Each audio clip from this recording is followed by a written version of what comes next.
नमस्कार बच्चों, आज मैं आपको पाठ गौरा का अध्ययन कराऊंगी, जिसकी लेखिका महादेवी वर्मा जी हैं। इस पाठ को पढ़ाने से पहले मैं आपको महादेवी वर्मा जी के जीवन परिचय के बारे में बताती हूँ। महादेवी वर्मा का जन्म 26 मार्च 1907 में फर्रुखाबाद में हुआ था। उनकी प्रारंभिक शिक्षा जबलपुर में और उच्च शिक्षा इलाहाबाद में हुई। इलाहाबाद में ही वे जीवन प्रयत्न रही। प्रयाग महिला विद्यापीठ की प्रधानाचार्य के रूप में नारी शिक्षा के लिए महत्वपूर्ण योगदान दिया।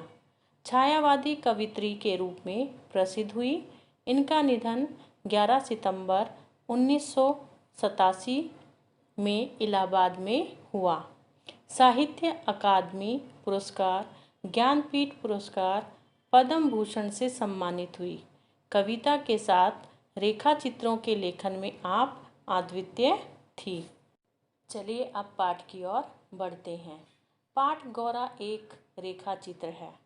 अब आपके मन में एक प्रश्न होगा कि यह रेखा चित्र क्या होता है। तो चलिए मैं आपको बताती हूँ। किसी वस्तु का केवल रेखाओं से बनाया गया चित्र रेखा चित्र कहलाता है। जिस प्रकार चित्रकार अपनी कलम से रेखाएं खींचकर किसी चित्र को इस प्रकार उतार देता है कि वह यथार्थ प्रतीत होता है और उसमें वर्णित चित्र हमारी आंखों के सामने उभर कर आ जाता है। हमें लगता है कि मानो हम उस वस्तु को अपने सामने देख रहे हैं। ऐसे ही शाब्दिक रेखाओं द्वारा गौरा गाय का चित्रांकन किया गया है, जिसे पढ़कर लगता है मानो गौरा हमारे सामने खड़ी है। गौरा रेखा चित्र में गाय के अंतरंग व बाह्य सौंदर्य के साथ मानवीय संवेदना का रेखांकन है। इसमें गाय का आगमन, स्वागत, लेखिका के ममत्व, रोचक वातावरण एवं गाय के प्रेम को कलात्मक ढंग से प्रस्तुत किया है। महादेवी वर्मा को पशु पक्षियों से अत्यंत प्रेम था। श्यामा महादेवी वर्मा की छोटी बहन थी। उसको दुनियादारी संबंधी गहरा ज्ञान था, जबकि महादेवी जी में लौकिक दृष्टि से विचार करने की दक्षता उतनी नहीं थी। श्यामा बचपन से ही कर्मनिष्ठ और व्यवहार कुशल थी।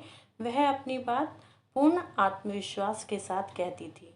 इन गुणों में महादेवी जी अपनी छोटी बहन से पीछे थी। एक दिन उनकी छोटी बहन श्यामा ने उन्हें समझाते हुए कहा कि आप इतने पशु पक्षी पालते हो तो एक गाय को क्यों नहीं पाल लेते, जिसका कुछ उपयोग हो सके।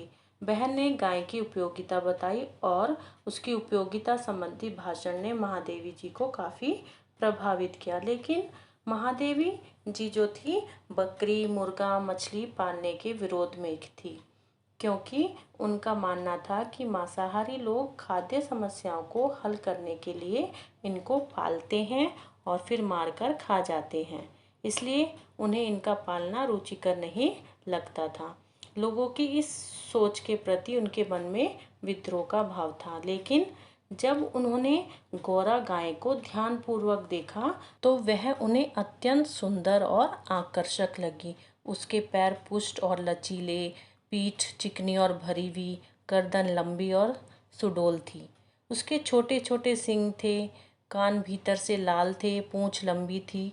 उसका रंग सफ़ेद था और उसके चमकीले रोम देखकर ऐसा लगता था जैसे उस पर अभ्रक का चूर्ण मल दिया गया हो।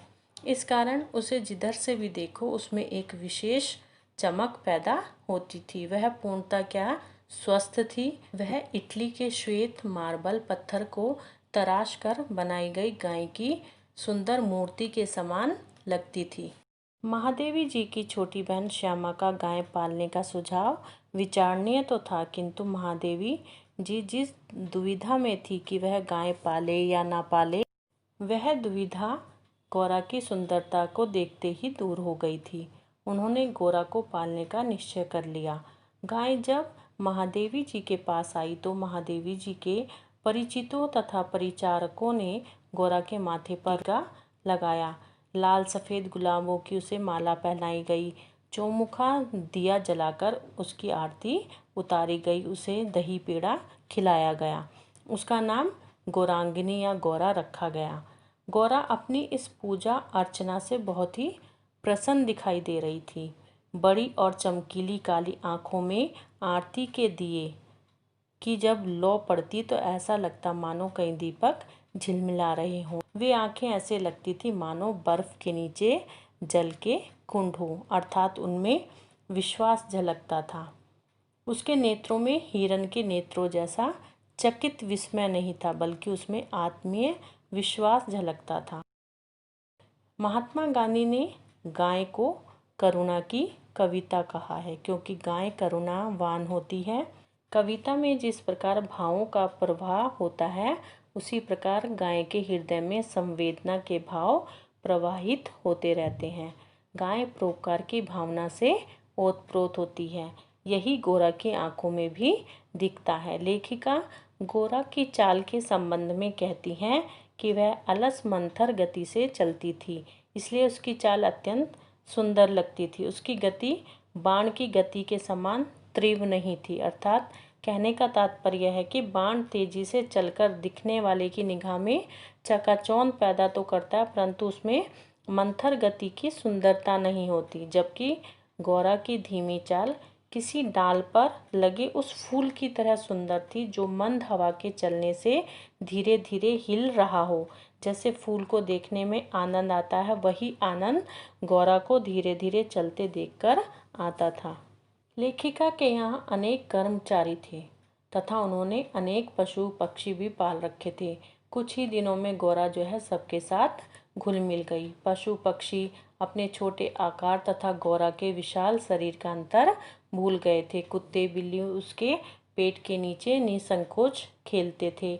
पक्षी उसकी पीठ और माथे पर बैठकर उसके कान और आंखें खुजलाते थे। गौरा भी चुपचाप आंखें मूंदकर उनके संपर्क का सुख पाती थी। गौरा अत्यंत समझदार थी। वह महादेवी के घर में सबको उनके पैरों की आहट सुनकर ही पहचान लेती थी। उसे समय का भी ज्ञान था। महादेवी जी की कार जब बंगले में आती तो वह बाबा की आवाज़ से उनको पुकारती और पास आने पर वह अपनी गर्दन आगे बढ़ा देती। लेखिका द्वारा प्यार से हाथ फेरने पर वह अपनी आंखें मूंदकर अपना सिर जो है उनके कंधे पर रख देती थी और उनके दूर जाने पर गर्दन घुमा घुमा कर देखती रहती थी। वह तरह तरह की ध्वनियों में अपनी आवश्यकता, उल्लास, दुख, आकुलता आदि प्रकट करती थी। 1 वर्ष के बाद गौरा ने एक सुंदर बच्चे को जन्म दिया, जिसका नाम लालमणि रखा गया। गौरा अत्यंत उज्जवल सफ़ेद रंग की थी, जबकि उसका बच्चा लाल रंग का था। जब दोनों एक साथ होते तो गौरा बर्फ के समूह की तरह लगती और लाल रंग के कारण बच्चा जो है आग के जलते हुए अंगारे के समान दिखाई देता।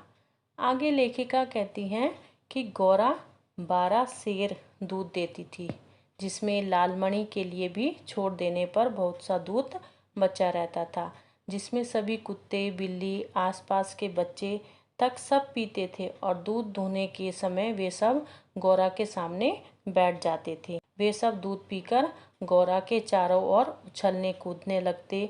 उन्हें देखकर लेखिका को ऐसा लगता जैसे किसी उत्सव में आमंत्रित अतिथि उपस्थित होकर भोजन जलपान आदि कर रहे हों।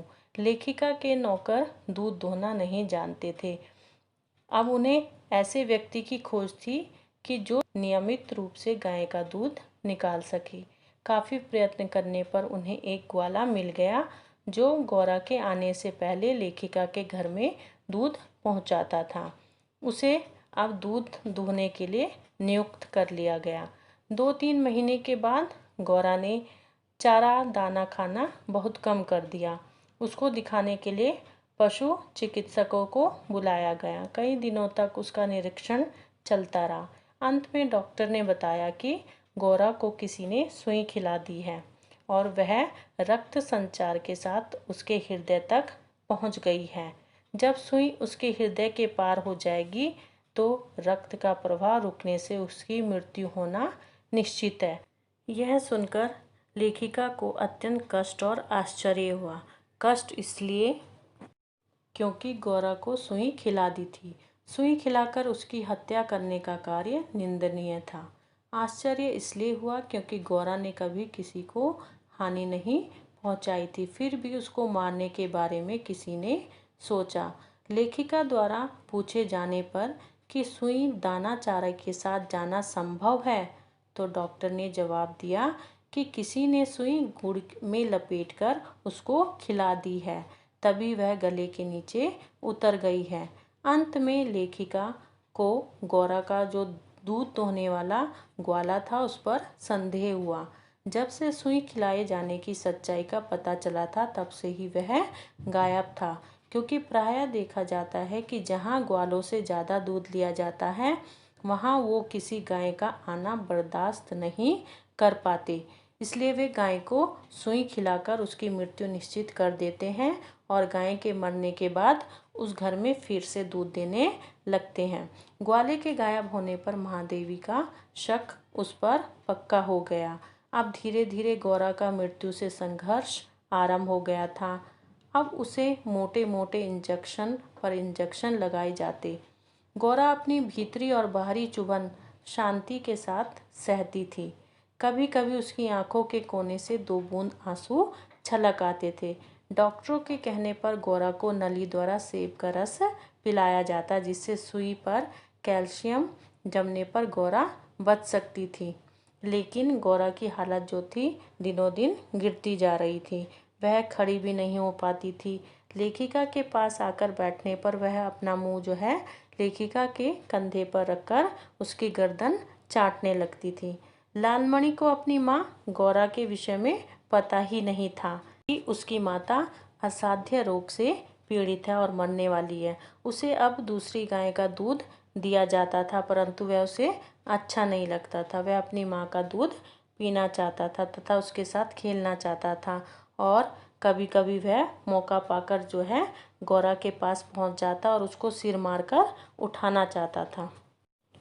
उसे ऐसा करते देख लेखिका की आंखों में आंसू आ जाते कि अब गौरा अपने पुत्र को छोड़कर जाने वाली है। लेखिका को कोई आशा की किरण दिखाई नहीं दे रही थी। वे कहती हैं कि किसी असाध्य रोग से पीड़ित और मरणासन रोगी के पास बैठना अत्यंत मार्मिक होता है। रोगी के निकट बैठे हुए और उसकी अटल मृत्यु की प्रतीक्षा करने वाले की वेदना को वही जानता है जिसने उसको सहन किया हो।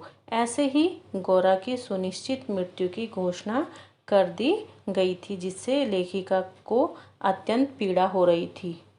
वह भारी मन से गौरा की देखभाल करती थी और वह जानती थी कि उसका जीवित बचना असंभव है, इसीलिए वे रात में बार बार उसको देखने जाती थी। एक दिन वह प्रातः 4 बजे उठकर गौरा के पास पहुंची, तो उसने जैसे ही अपना मुख हमेशा की तरह लेखिका के कंधे पर रखा, वह पत्थर की तरह भारी हो गया और लेखिका के भांज से सरककर नीचे जमीन पर आ गया। लेखिका अब समझ चुकी थी गौरा अब मर चुकी है। लेखिका कहती है कि मैंने अनेक पालतू जीवों की मृत्यु भी देखी है और मृत्यु के पश्चात उनके पार्थिव अवशेष को गंगा नदी के पवित्र जल में प्रवाहित भी कराया है।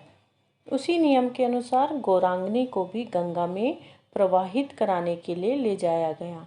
उस समय वहाँ लेखिका के सगे संबंधियों की भीड़ उपस्थित थी और सभी के हृदय में करुणा का समुद्र उमड़ रहा था।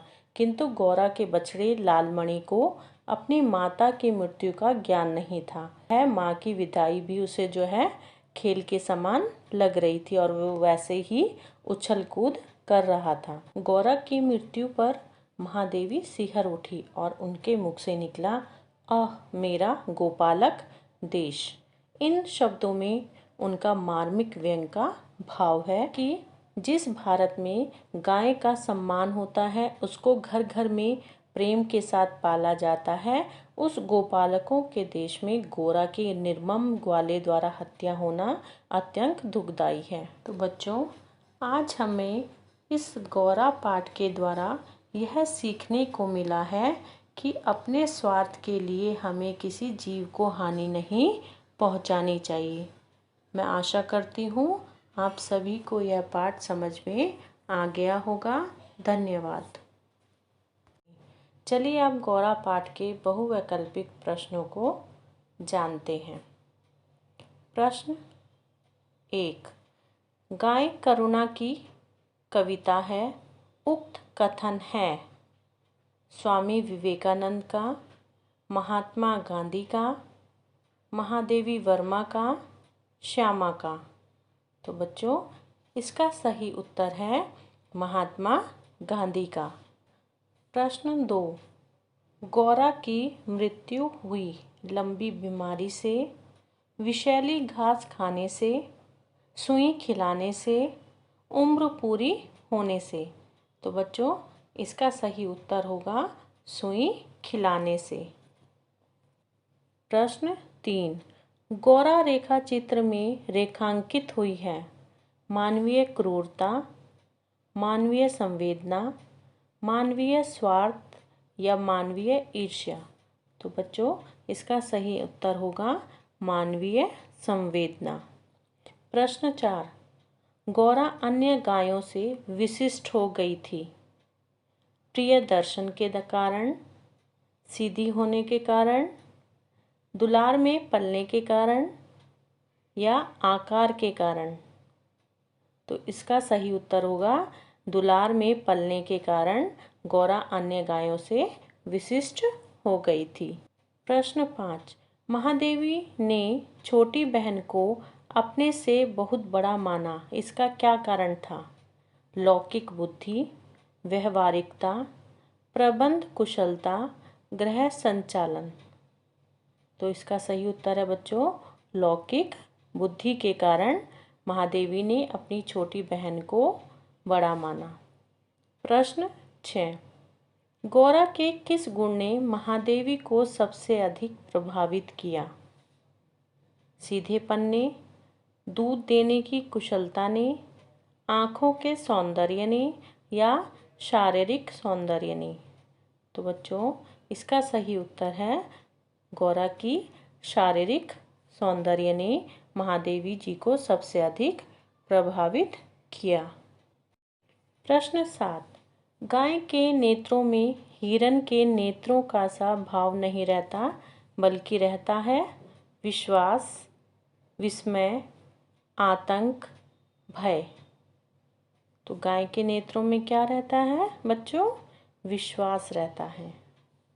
प्रश्न नंबर 8, जिसकी कल्पना भी मेरे लिए संभव नहीं थी वह कौन सी कल्पना थी?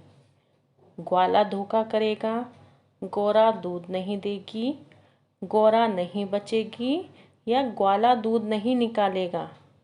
कौन सी कल्पना थी वो थी ग्वाला धोखा करेगा, ऐसा महादेवी ने सोचा नहीं था। प्रश्न 9, मेरे पास पहुंचते ही उसकी आंखों में प्रसन्नता की छाया सी तैरने लगती थी, क्या कारण था? स्नेह, आत्मीयता, हाथ फेरना या निकटता? तो बच्चों इसका सही उत्तर है आत्मीयता। प्रश्न 10, महादेवी वर्मा किस युग की कवित्री हैं? द्विवेदी युग की, छायावाद की, प्रगतिवाद या प्रियदर्शन? तो बच्चों इसका सही उत्तर है छायावाद की, कि महादेवी वर्मा छायावाद की कवित्री हैं। प्रश्न 11, गौरा के बछड़े का क्या नाम था? लालमणि, गोपालक, चंद्रमणि या प्रियदर्शन? तो बच्चों आपने पढ़ा था क्या नाम था गौरा के बछड़े का नाम? लालमणि था। प्रश्न 12, गौरा महादेवी वर्मा की किस पुस्तक में संग्रहित है? स्मृति की रेखाएं, अतीत के चलचित्र, मेरा परिवार, पथ के साथी? तो बच्चों इसका सही आंसर है मेरा परिवार। प्रश्न 13, महादेवी को गौरा को पालने की सलाह दी उनकी बहन श्यामा ने, उनके नौकर ने, उनकी माता ने, एक गौशाला के प्रबंधक ने? तो किसने पालने की सलाह दी थी बच्चों? उनकी बहन श्यामा ने। प्रश्न नंबर 14, खाद्य की समस्या के समाधान के लिए महादेवी को अरुचिकर लगता था खेती करना, पशु पालना, फलों का बगीचा लगाना, खाद्य पदार्थों की दुकान खोलना। तो इसका सही उत्तर है बच्चों पशु पालना। प्रश्न 15। पहली बार देखने पर महादेवी को गौरा लगी। प्रियदर्शनी, पैसविनी, इटालियन मार्बल से बनी मूर्ति, स्नेह की मूर्ति। तो बच्चों इसका सही उत्तर होगा इटालियन मार्बल से बनी मूर्ति। प्रश्न 16। गौरा की चाल थी बाण की तीव्र गति सी, मंथर गति सी, मध्यम वेग वाली गति सी या प्रकाश की तेज गति सी। तो गौरा की चाल थी बच्चों मंथर गति सी। प्रश्न 17। गौरा को सुई खिलाने की शंका थी महादेवी के सेवक पर, दूध दोहने वाले ग्वाले पर, सफाई करने वाली पर या गौरा को चारा पानी देने वाले पर। तो इसका बच्चों सही उत्तर होगा दूध दोहने वाले ग्वाले पर। प्रश्न 18। गौरा की बीमारी और मृत्यु का बोध नहीं था डॉक्टरों को, महादेवी वर्मा को, श्यामा को या लालमणि को। तो बच्चों इसका उत्तर होगा लालमणि को गौरा की बीमारी और मृत्यु का बोध नहीं था। प्रश्न 19। ग्वाले के विरुद्ध कानूनी कार्यवाही असंभव थी क्योंकि ग्वाला भाग गया था, ग्वाले के घर का पता नहीं था, ग्वाले की कोई पहचान नहीं थी या कोई प्रमाण उपलब्ध नहीं था। तो बच्चों इसका सही उत्तर होगा कि कोई प्रमाण उपलब्ध नहीं था जिससे उसके विरुद्ध कानूनी कार्यवाही की जा सके। प्रश्न 20। मेरा गोपालक देश में क्या भाव है? लज्जा का, घृणा का, पीड़ा का या विस्मय का? तो बच्चों इसमें पीड़ा का भाव है। मैं आशा करती हूँ कि आपको मेरा यह वीडियो पसंद आया होगा। धन्यवाद।